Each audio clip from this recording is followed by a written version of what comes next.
বিগত সরকারের আমলে জ্বালানি ও বিদ্যুৎ খাতে অনিয়মের মহোৎসব হয়েছে বলে মন্তব্য করেছেন বিদ্যুৎ, জ্বালানি ও খনিজ সম্পদ উপদেষ্টা মোহাম্মদ ফাউজুল কবির।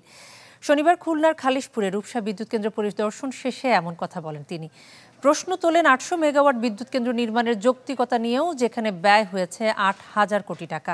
পাইপলাইনের মাধ্যমে গ্যাস এনে কেন্দ্রটি পরিচালনার কথা থাকলেও বাস্তবে তার উদ্যোগ নেওয়া হয়নি।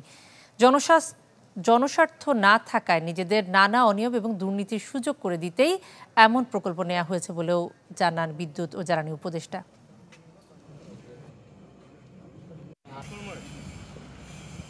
তো এখন এটা কার স্বার্থে এটা এখানে বিদ্যুৎ কেন্দ্রটা স্থাপিত হলো, কার স্বার্থে এখানে ৮,০০০ আর ৯,০০০ কোটি টাকা খরচ হলো, কিন্তু মানুষ এটাতে কোনো উপকার পাচ্ছে না। তো এবং এগুলোর হয়েছে কি যে এখানে একটা অনিয়মের মহোৎসব হয়েছে।